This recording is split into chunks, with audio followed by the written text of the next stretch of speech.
أعوذ بالله من الشيطان الرجيم. بسم الله الرحمن الرحيم.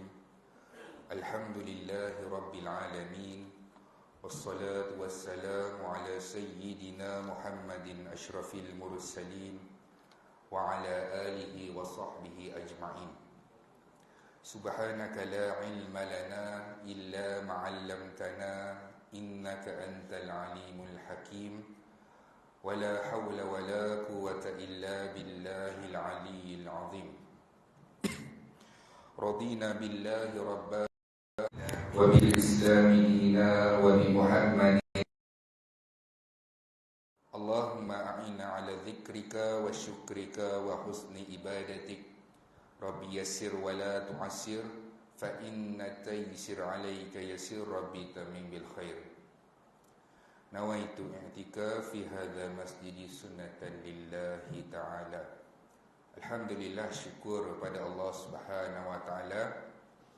Hari ini kita akan bersama-sama mengisi masa yang terluang di antara maghrib dengan isyak dengan perkongsian moga-moga ianya mendatangkan manfaat buat kita dunia dan akhirat insya-Allah.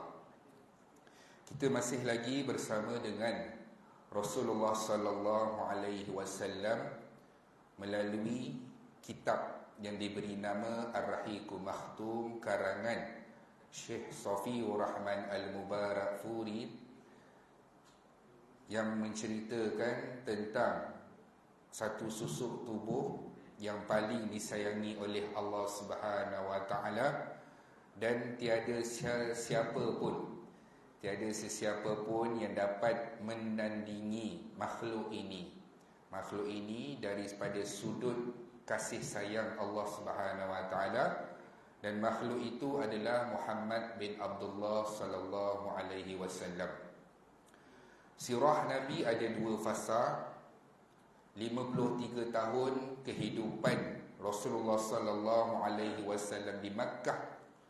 Kemudian Rasulullah sallallahu alaihi wasallam berhijrah, duduk dan kekal di satu negeri yang bernama Madinah selama 10 tahun.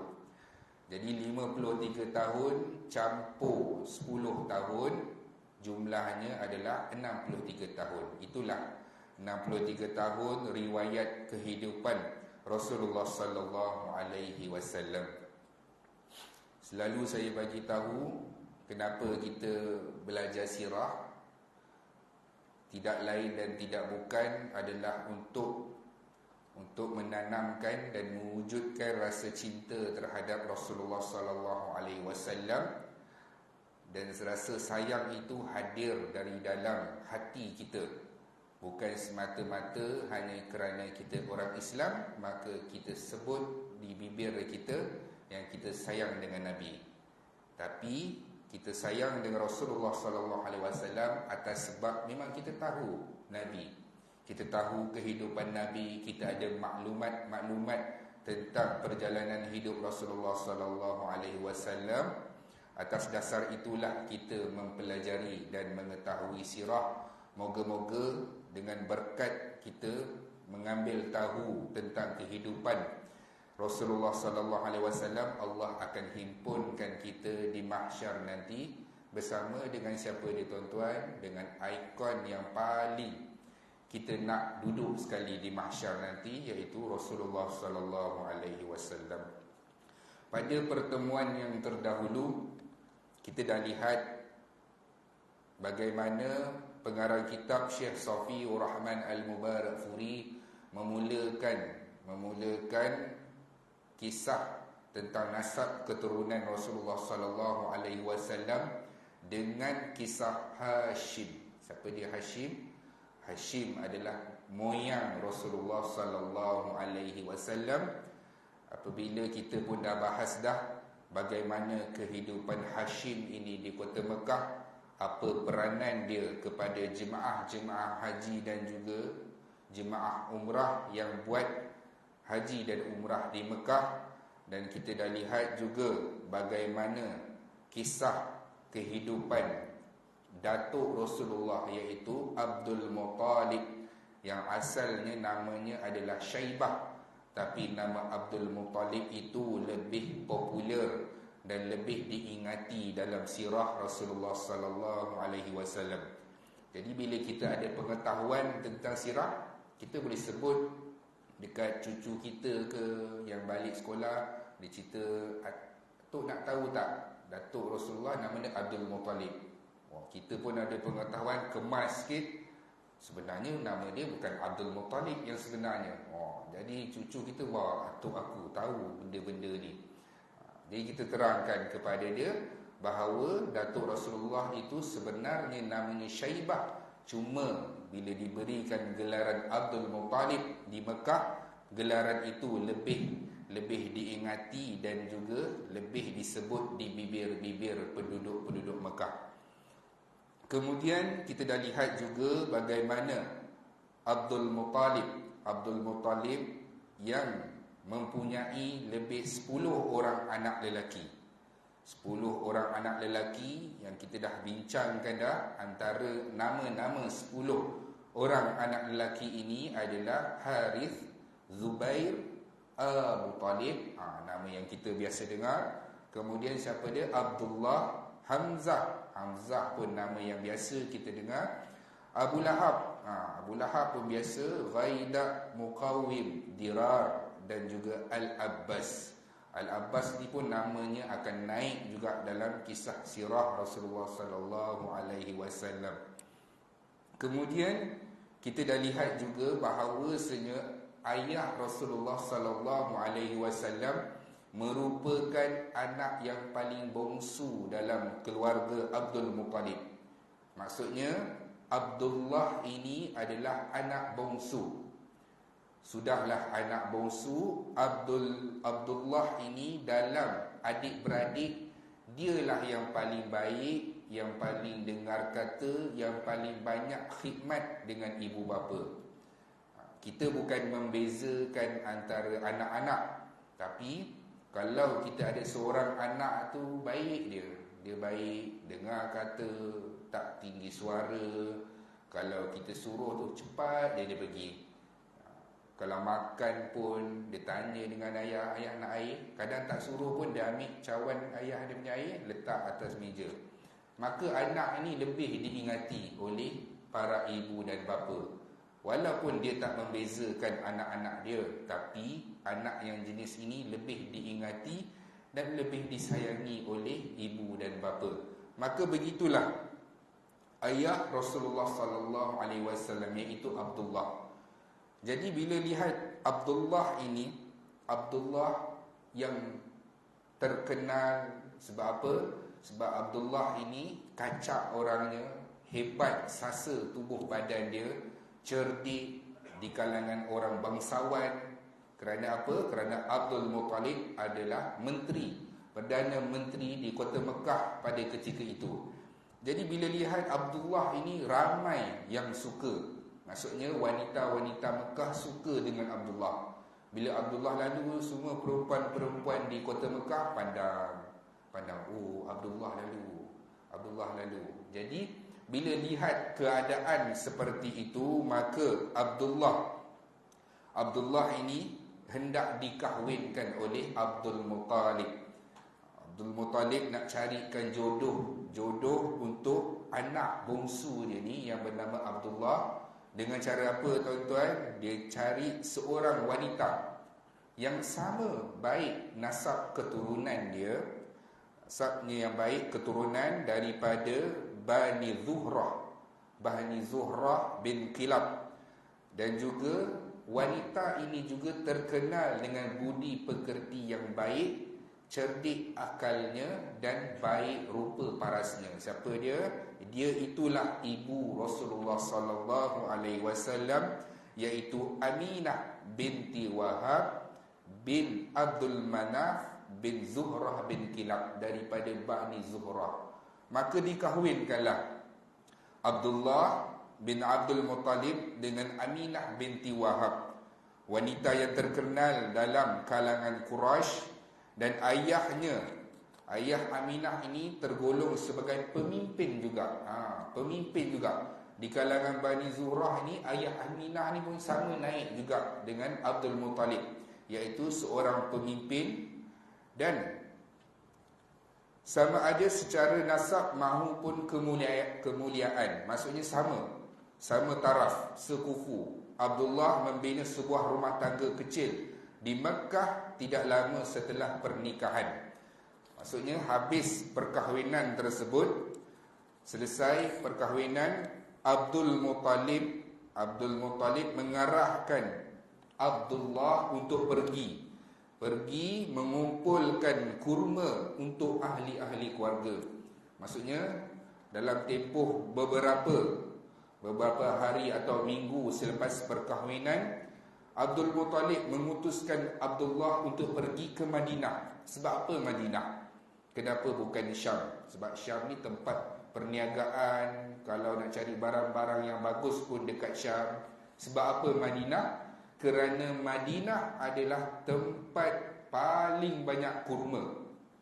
Nanti bila kita tengok kisah dalam peperangan Badar, bila Abu Sufyan dia nak tahu orang daripada Madinah ni dah sampai ke belum ke, dia akan nampak najis unta ataupun najis kuda, dia akan kais najis tu, dia jumpa biji kurma.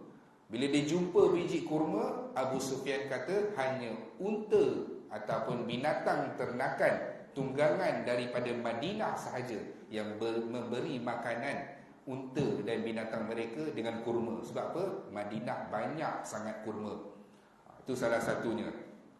Kemudian Abdullah pergi menuju ke Madinah untuk menghimpunkan kurma bagi keperluan ahli-ahli keluarga. Dalam perjalanan sampai sahaja di Madinah, dalam perjalanan tersebut melalui rombongan dagangan kabilah Quraisy, tiba-tiba Abdullah sakit kuat.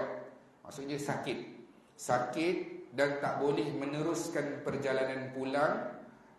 Sudah sakit, dan sakit itu menuju ke arah kematian. Maksudnya sakit membawa kepada maut. Jadi Abdullah ni tak sempat balik, maka dia meninggal dunia di mana di satu tempat ataupun dimakamkan di rumah Nabirah Al-Judi. Sewaktu meninggal, Abdullah berusia 25 tahun. Maksudnya waktu Abdullah bapa Rasulullah sallallahu alaihi wasallam menghembuskan nafas yang terakhir, umur beliau pada ketika itu adalah 25 tahun dan tidak pun sempat melihat kelahiran putera sulung dia, iaitu Muhammad sallallahu alaihi wasallam. Itu satu. Tuan-tuan boleh tandakan ujian pertama. Kita nak baca sirah ni sampai habis. Tanda satu, ujian Rasulullah sallallahu alaihi wasallam yang pertama, Allah wafatkan siapa dia? Ayah Rasulullah sallallahu alaihi wasallam saat Rasulullah belum lagi dilahirkan. Itu ujian pertama Rasulullah. Nanti kita akan tengok berapa banyak ujian Nabi Muhammad sallallahu alaihi wasallam. Maka lepas kita khatam membaca sirah, yakinlah kita bahawa sesungguhnya tiada yang dapat mendandingi kedudukan Rasulullah sallallahu alaihi wasallam sebagai insan yang paling mulia, yang tiada tolak dan banding, dan tiada siapa-siapa yang dapat melebihi kedudukan Rasulullah sallallahu alaihi wasallam. Macam ada satu kisah, siapa seorang tu disamakan Rasulullah sallallahu alaihi wasallam dengan pengarah filem tu. Boleh pula dia tulis kat Facebook, dia kata, oh, sekian-sekian ni, dia ni buat sebiji macam sunnah Rasulullah sallallahu alaihi wasallam. Dia samakan. Mana boleh tuan-tuan, kita tak boleh samakan kedudukan umat Rasulullah sallallahu alaihi wasallam dengan Rasulullah sallallahu alaihi wasallam itu sendiri.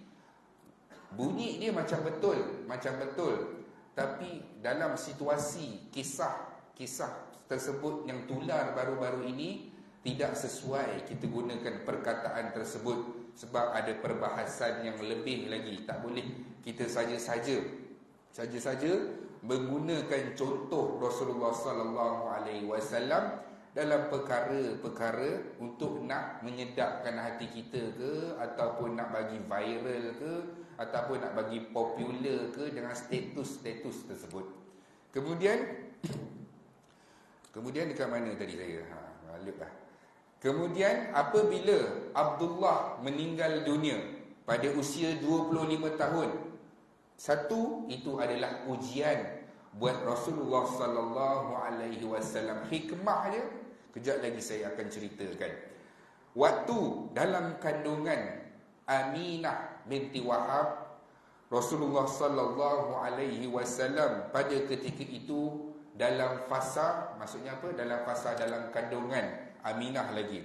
Warisan yang ditinggalkan Abdullah adalah lebih kurang 5 ekor unta, segerombolan kambing dan juga seorang hamba daripada Habsyah yang bernama Ummu Aiman. Ummu Aiman hamba yang ditinggalkan oleh Abdullah.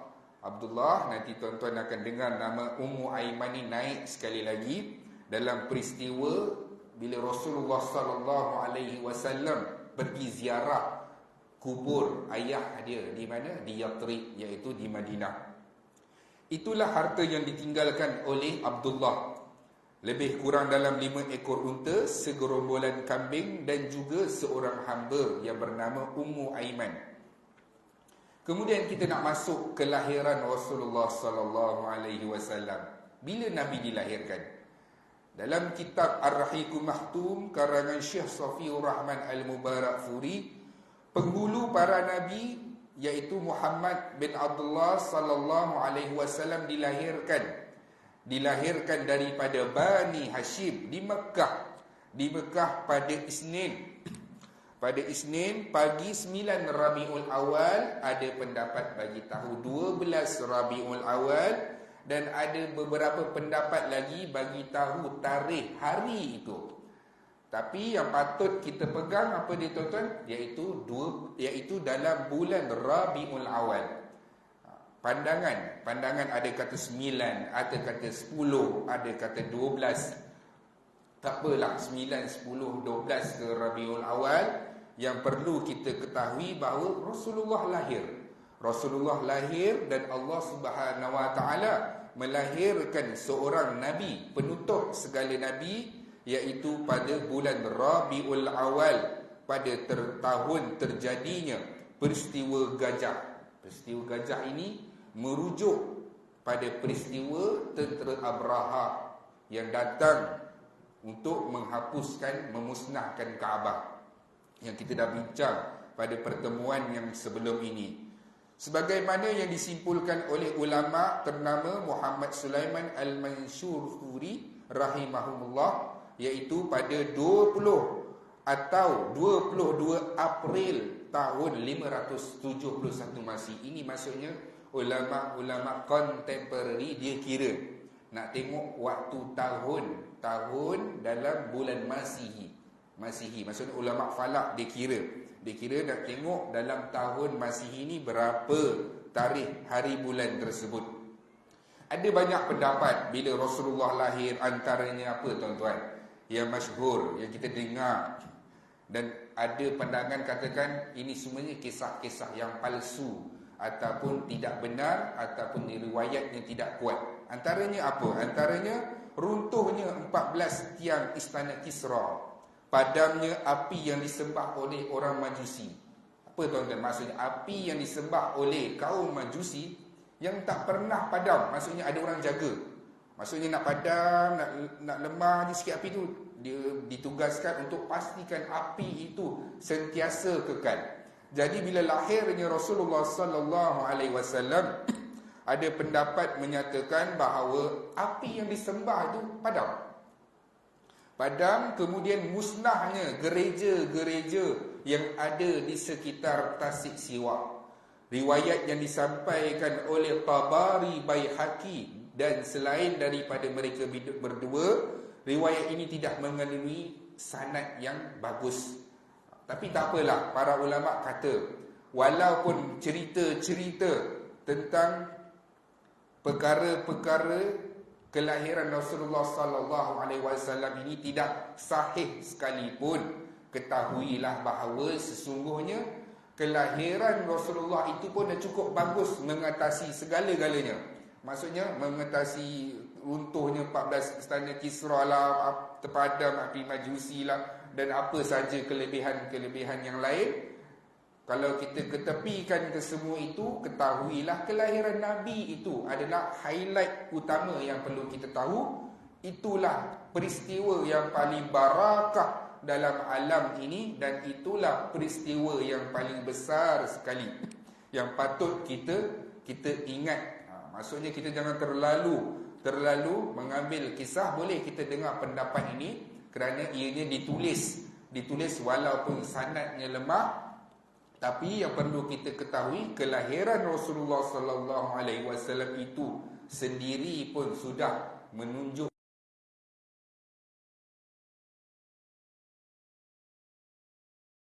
dengan kelahiran Rasulullah sallallahu alaihi wasallam. Apabila Rasulullah sallallahu alaihi wasallam lahir, bila lahir, dekat mana lahir ni tuan-tuan? Dekat mana lahir? Rasulullah lahir, kalau hari ini tempat itu adalah perpustakaan Mekah. Perpustakaan Mekah selalunya mutawif akan bawa. Dia akan bawa ziarah lepas habis umrah tu, keluar daripada pintu Marwah, dalam beberapa ratus meter ada satu tempat yang dinamakan Perpustakaan Mekah. Di situlah Rasulullah sallallahu alaihi wasallam lahir. Maksudnya apa? Tapak perpustakaan itulah 1400 tahun lebih dahulu adalah rumah tempat di mana lahirnya Rasulullah sallallahu alaihi wasallam. Di situlah Nabi dilahirkan. Bila lahir Nabi ini, Rasulullah dilahirkan, Aminah mengarahkan seseorang untuk mengambil bayi ini untuk diberitahu kepada Abdul Muttalib bahawa dia sudah pun menjadi seorang datuk. Maksudnya dia jadi atuk dah, sebab dia ada dapat seorang cucu, kelahiran daripada siapa dia? Daripada perkahwinan Abdullah dan juga Aminah. Maksudnya lahir Rasulullah sallallahu alaihi wasallam, orang bagi tahu kepada Abdul Muttalib, wahai pemimpin Mekah, kamu sudah pun menjadi datuk, dan Aminah sudah pun melahirkan zuriat daripada anak kamu yang meninggal dunia. Maka Abdul Muttalib pada ketika itu terus mengambil cucu dia, lalu dikendonglah cucunya itu, dibawanya tawaf mengelilingi Kaabah dan dibawa masuk ke dalam Kaabah. Dan di dalam Kaabah itulah Abdul Muttalib menamakan bayi yang dilahirkan Aminah ini dengan satu nama yang belum pernah digunakan oleh orang Arab. Maksudnya nama tu tak pernah orang guna pun. Nama itu tidak pernah digunakan oleh mana-mana orang Arab ataupun di dalam alam ini pada ketika itu. Siapa namanya itu? Abdul Muttalib menamakan dengan nama Muhammad. Muhammad yang bermaksud sangat dipuji. Sangat dipuji, yang terpuji. Kalau Mahmud, yang dipuji. Kalau Muhammad, yang sangat dipuji. Maksudnya Muhammad ini, nama Muhammad itulah nama yang bermaksud akan selalu disebut oleh orang dan akan disebut sebagai satu pujian kepada siapa? Kepada Rasulullah sallallahu alaihi wasallam. Lalu selain daripada kisah tersebut, antaranya dalam kisah kelahiran Rasulullah sallallahu alaihi wasallam ada seorang hamba kepada Abu Lahab. Hamba kepada Abu Lahab yang bernama Suwaibah. Suwaibah ada waktu Aminah melahirkan di dalam rumah tersebut. Bila Suwaibah tahu, apa dia buat tuan-tuan? Dia buat apa? Dia bagi tahu dekat tuan dia. Siapa tuan dia? Abu Lahab. Dia bagi tahu dekat Abu Lahab, dia berlari-lari pergi menuju ke tuan dia yang bernama Abu Lahab. Wahai tuanku, tuan telah pun menjadi bapa saudara. Bapa saudara kerana Aminah telah pun melahirkan seorang bayi. Jadi bila Abu Lahab dengar berita tersebut, dia ni gembira sangatlah. Gembira sangat. Dan pada ketika itulah Abu Lahab membebaskan Suwaibah. Sebab apa dia gembira? Dia dah dapat anak saudara yang lain daripada perkahwinan adik-beradik yang lain. Kenapa dengan adik-beradik yang bernama Abdullah ini dia sangat gembira? Satu antaranya kerana Abdullah ini dah meninggal dunia. Kesian tak tuan-tuan? Kesian. Kita dah ada adik-beradik, adik-beradik tu baik pula tu meninggal dunia. Ada tinggal zuriat pula yang belum dilahirkan. Jadi bila lahir zuriat ni baik pula daripada adik-beradik kita, kita ni jadi suka dan seronoklah, hiba hati tu terubat. Sebab apa? Ada zuriat daripada keturunan adik kita yang meninggal dunia. Jadi Abu Lahab ni punyalah suka tuan-tuan, punyalah suka dia bebaskan Suwaibah. Tuan-tuan tahu tak, kalau kita pada ketika zaman ini membebaskan hamba ini, umpama tuan-tuan berikan mesdis kepada seseorang, macam tu je. Umpama dia membebaskan hamba. Sebab tu dalam hukum Islam pun ada apa sebagai contoh, hendaklah membebaskan hamba, memerdekakan hamba. Sebab apa? Nilai memerdekakan hamba ini cukup besar. Jadi bila Abu Lahab ni boleh buat satu keputusan terus macam tu, dia bagi tahu, Suwaibah bagi tahu bahawa kamu sudah mendapatkan seorang anak saudara, maka dengan waktu itu juga tanpa berfikir Abu Lahab membebaskan Suwaibah. Wahai Suwaibah, hari ini engkau bebas menjadi seorang hamba, hiduplah dengan merdeka, buatlah apa yang kamu suka. Maksudnya nak buat apa-apalah, nak kahwin ke, nak berniaga ke, ikutlah, buatlah haluan masing-masing. Itu yang diucapkan oleh Abu Lahab. Dan bukan sekadar itu saja, Abu Lahab juga menyembelih beberapa ratus ataupun puluh ekor unta untuk dijamu makanan kepada seluruh penduduk-penduduk Mekah. Punya suka tuan-tuan. Dan ketika itulah Abu Lahab lah pada ketika itu yang paling gembira dengan kelahiran Rasulullah sallallahu alaihi wasallam, dalam keadaan dia pun tak tahu satu hari nanti dialah yang paling menentang Rasulullah sallallahu alaihi wasallam. Maksudnya apa tuan-tuan? Maksudnya dulu dia pernah suka dengan Muhammad. Dia cukup sayang dengan Muhammad. Dia cukup melindungi Muhammad dan dia sangat melindungi Muhammad. Sampailah satu keadaan bila Rasulullah sallallahu alaihi wasallam mengisytiharkan bahawasanya dia adalah pesuruh Allah. Aku adalah pesuruh Allah yang diamanahkan untuk memberitahu kepada kamu semua, jangan menyekutukan Allah, sembah Allah. Jangan syirikkan Allah. Beri orang yang tidak makan. Sentiasa berlaku adil dalam urus niaga. Itu yang diajarkan oleh Rasulullah sallallahu alaihi wasallam. Dan pada ketika itulah nanti Abu Lahab lah yang paling menentang Rasulullah sallallahu alaihi wasallam. Apa dia tuan-tuan? Satu perkataan celaan pertama yang Rasulullah dapat datangnya daripada bapa saudara dia sendiri, iaitu Abu Lahab. Celaka kamu Muhammad. Sampai Allah Subhanahu wa taala balas balik perkataan itu dalam surah yang kita selalu baca. Apa dia tuan-tuan? Tabbat yada.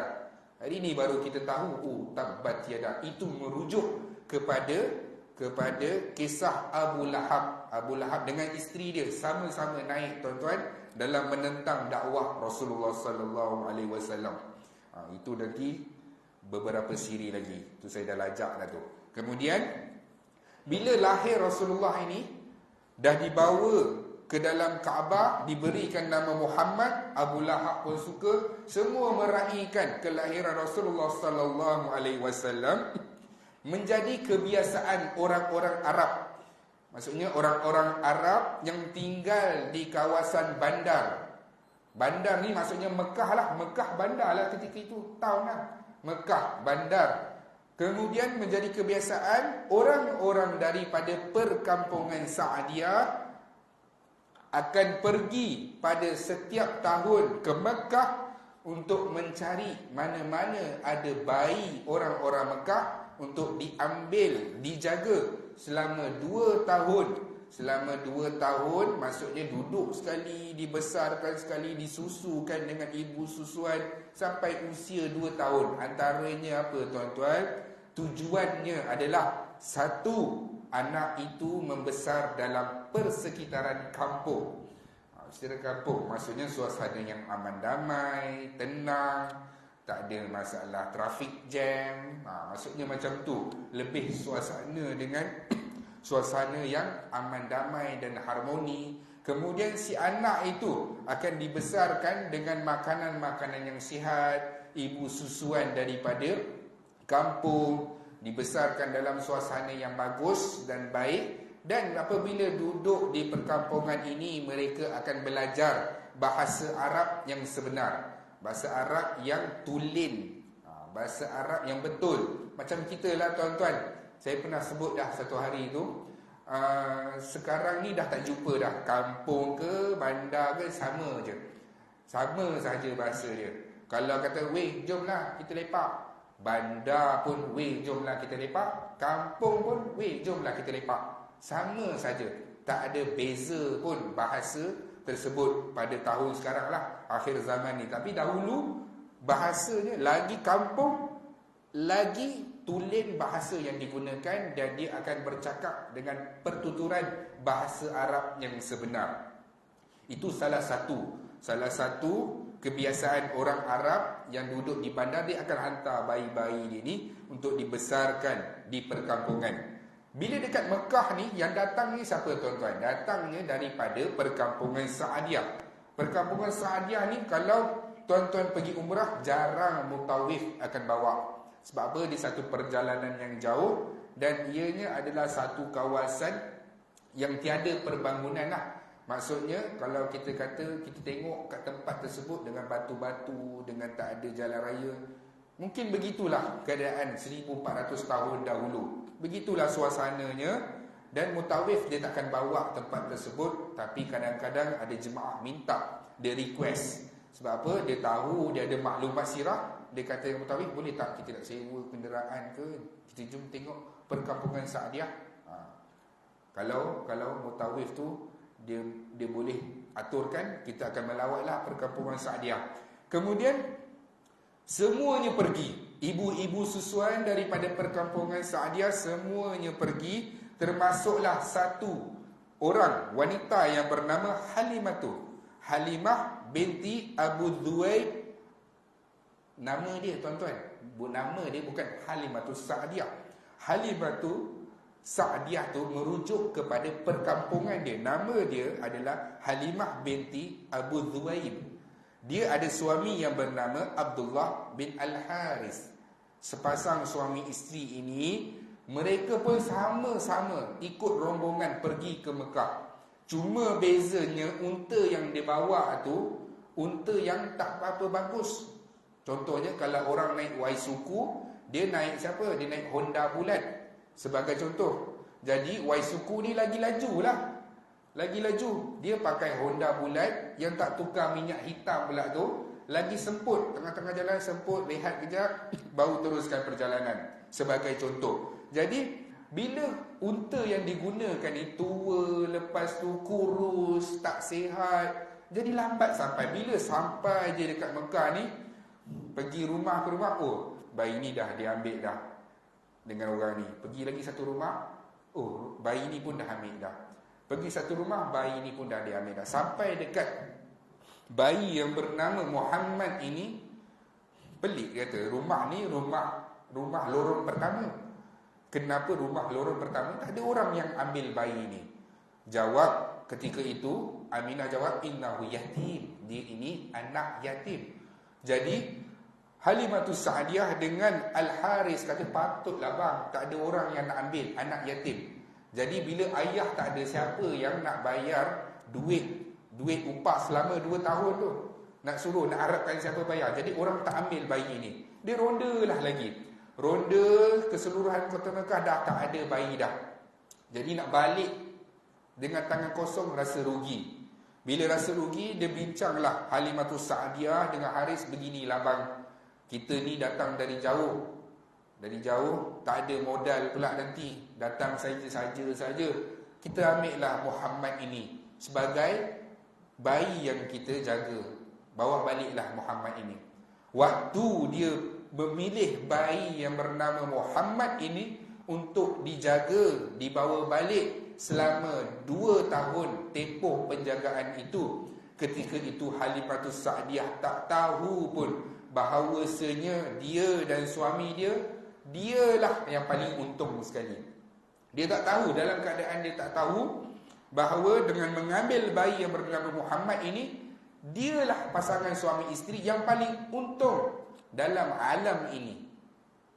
Lalu diambillah Muhammad ini naik ke atas unta dia, tuan-tuan. Apa yang berlaku? Rasulullah dalam keadaan belum lagi menjadi Nabi dan Rasul, dalam keadaan bayi, sudah pun tersebar keberkatan daripada Rasulullah sallallahu alaihi wasallam. Bila naik unta tunggangan tersebut, tiba-tiba unta tersebut menjadi kuat.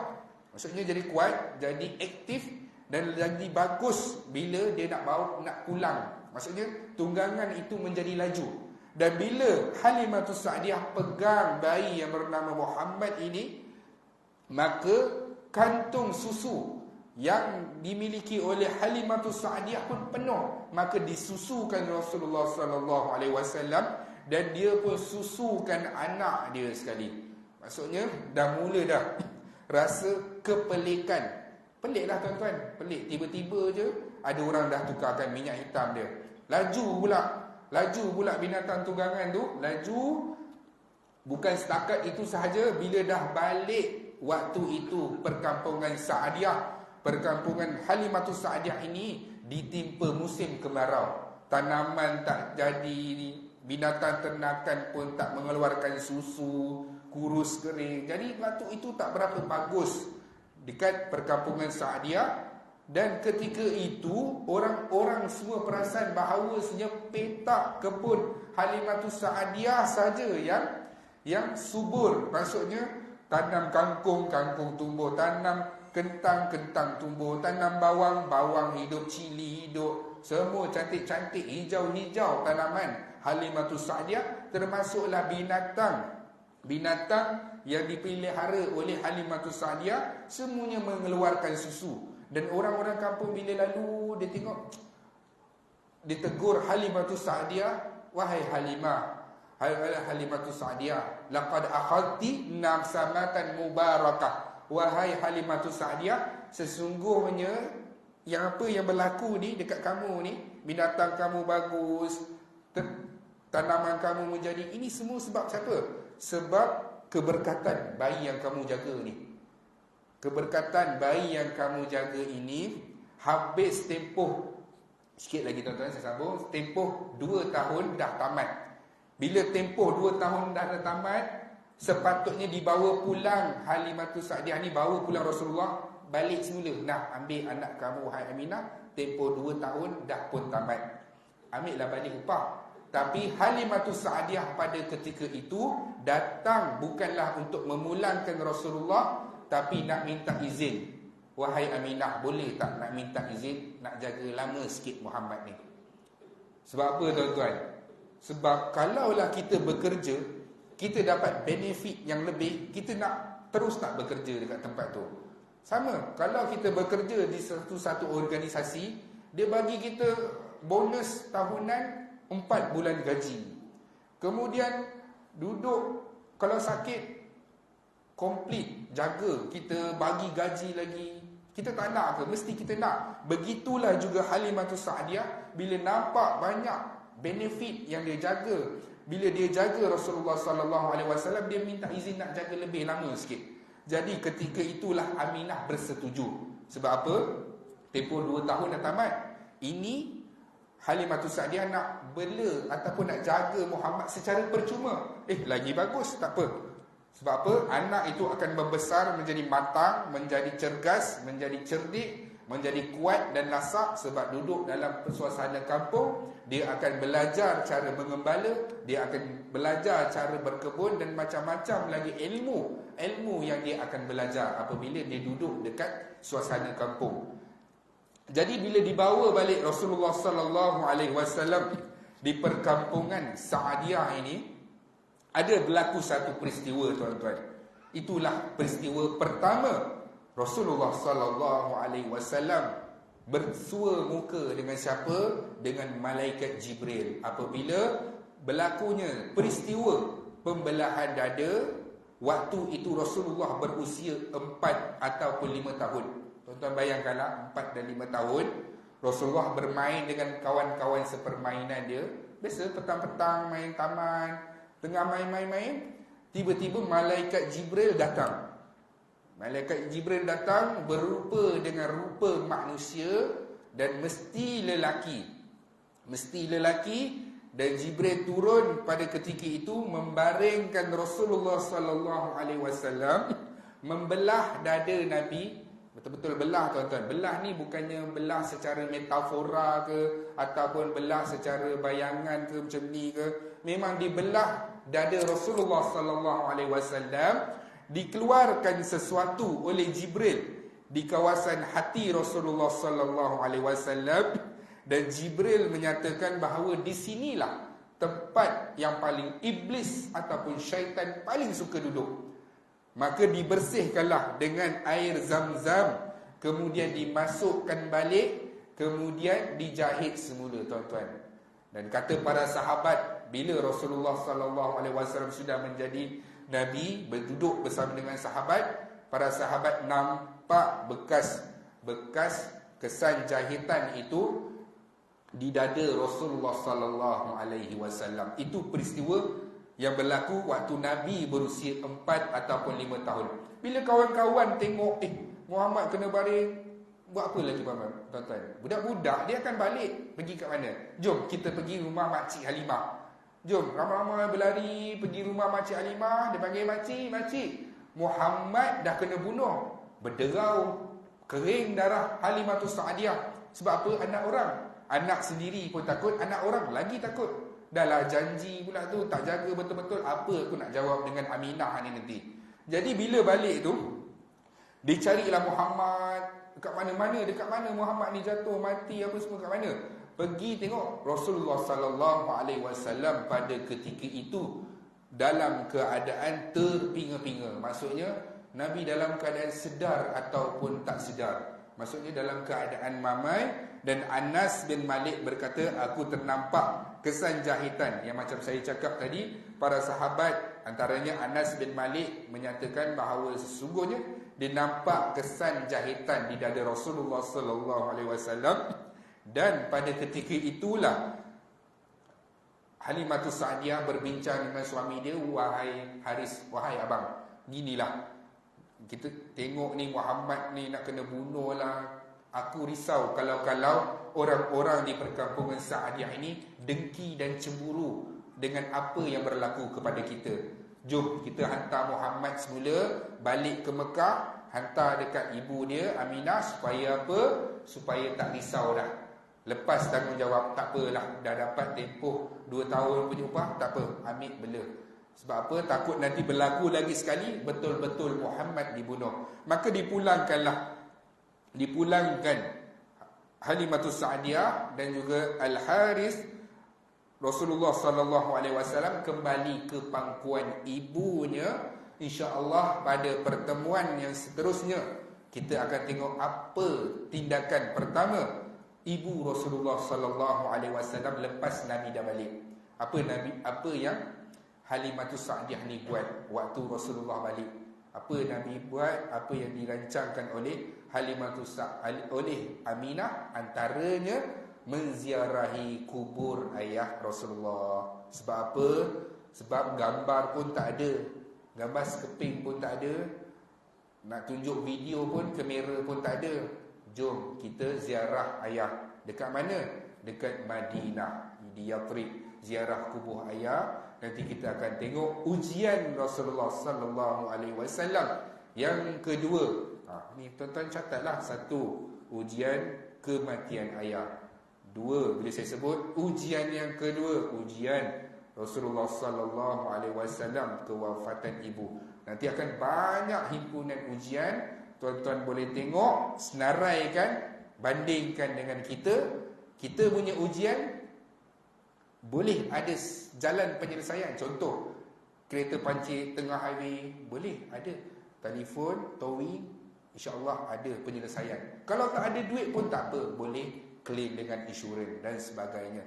Ada solusi. Kadang-kadang ujian para nabi dan para rasul dia luar daripada pemikiran akal, dan kadang-kadang para nabi dan para rasul itu kena lalu satu jalan lagi selain daripada jalan ikhtiar, iaitu jalan tawakal 100% kepada Allah Subhanahu Wa Taala. Sebab tu bila Nabi Musa nak lintas laut tu, Nabi Musa pun tak tahu apa yang Allah nak tentukan. Nabi Musa pun tak ada idea. Yang Allah kata, ambil tongkat kamu Musa, hentakkan laut terbelah. Nabi Musa pun tak tahu. Sampailah ke puncak akhirnya, barulah Allah Subhanahu Wa Taala bagikan solusi kepada Nabi Musa. Jadi sekarang itu dulu, yang baik datang dari Allah, yang lemah adalah kelemahan saya sendiri. Moga-moga Allah Subhanahu Wa Taala menghimpunkan kita bersama dengan Rasulullah sallallahu alaihi wasallam, insan ikon yang paling kita nak dihimpunkan sekali di mahsyar nanti. A'udzubillahi minasyaitonirrajim. Bismillahirrahmanirrahim. Alhamdulillahirabbil alamin, wassalatu wassalamu ala sayyidina Muhammadin asyrafil mursalin wa ala alihi wa sahbihi ajma'in. Ya Allah, ya Tuhan kami, ampunkanlah dosa-dosa kami, dosa kedua ibu bapa kami, dosa ahli keluarga kami, dosa rakan-rakan kami. Ya Allah, ya Tuhan kami, bantulah kami dalam mentaati perintah-Mu. Bantulah kami dalam meninggalkan segala larangan-Mu. Ya Allah, ya Tuhan kami, terimalah amal ibadah kami, solat kami, puasa kami, zikir kami, bacaan Quran kami sebagai pahala di sisi-Mu, ya Allah. Ya Allah, ya Tuhan kami, matikan kami dalam keadaan husnul khatimah. Jangan matikan kami dalam keadaan su'ul khatimah. Ya Allah, ya Tuhan kami, permudahkanlah proses sakaratul maut kami, ya Allah. Ringankanlah proses tersebut, ya Allah. Jadikan kubur kami sebagai taman syurga, ya Allah. Jangan jadikan kubur kami sebagai lubang-lubang neraka. Ya Allah, ya Tuhan kami, bangkitkan kami dalam keadaan Engkau redha dengan kami. Berilah buku amalan kami dengan tangan kanan kami. Jangan beri buku amalan kami dengan tangan kiri kami. Ya Allah, ya Tuhan kami, ihsanlah kami semasa proses timbangan amalan kami, ya Allah. Permudahkanlah segala-galanya urusan tersebut, ya Allah. Ya Allah, ya Tuhan kami, pimpinlah kami dalam meniti titian sirat-Mu, ya Allah. Himpunkan kami, kedua ibu bapa kami, ahli keluarga kami, rakan-rakan kami ke dalam syurga Firdaus-Mu tanpa hisab dan azab, dan jauhkanlah kami daripada azab api neraka Jahannam. Rabbana atina fid dunya hasanah wa fil akhirati hasanah wa qina adzaban nar. Wa sallallahu ala sayyidina Muhammad wa ala alihi wa sahbihi wasallam. Walhamdulillahi rabbil alamin. Taqabbalallahu minkum.